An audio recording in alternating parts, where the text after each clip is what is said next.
Hello, and welcome to my channel. Prepare for a night of terror, psychosis, cults, night stalkers, hostages, let's not forget massacres.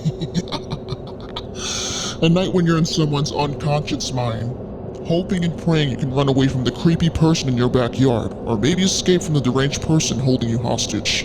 Being the audience yourself, you start to ask yourself, how did I get into this transcendental science?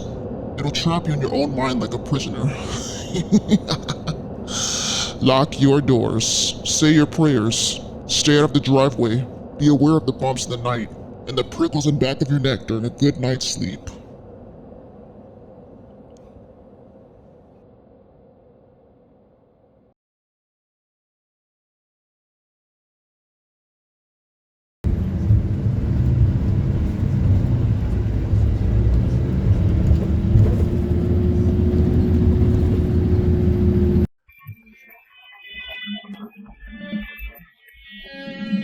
Back in 2001, I remember taking the A train in order to get to my bus at Port Authority in order to get to Roselle, New Jersey.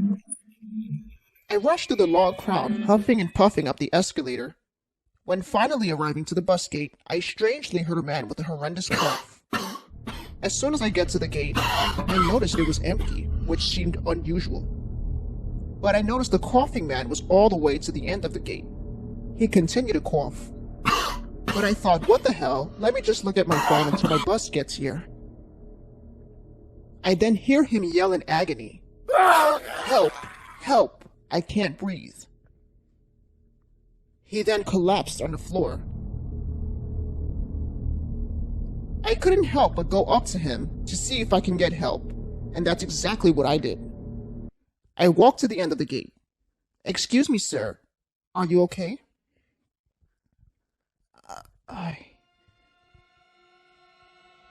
The man's voice sounded muffled, so I went on the floor and offered him a spare bottle of water from my bag while I tried getting someone. But as I was leaning towards his direction, he pulled my hair and threw me on the floor, pulling a gun out.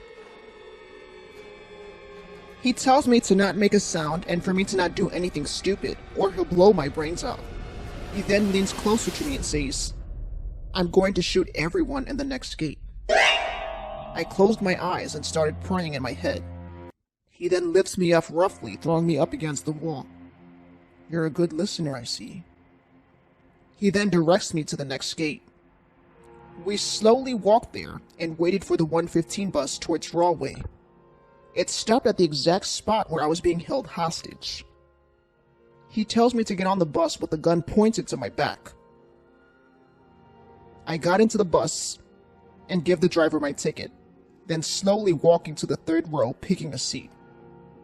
As I sat in the third row, he pointed his index and middle fingers to his eyes while staring at me, signifying, "I'm watching you." He tells the driver he has no money. The driver tells him he cannot get on. He starts mumbling, pretending to get something from his pocket. Instead, he pulls out his gun. Everyone screamed and ran towards the end of the bus, piling on top of each other. The driver kept his cool and did something that wasn't so smart. He pulled out a stick and hit him across the face and struggled getting the gun out of the guy's hand. The driver was shot on the shoulder. The majority of us survived. It was unfortunate others suffered trauma to the head and didn't make it, while the others with just injuries.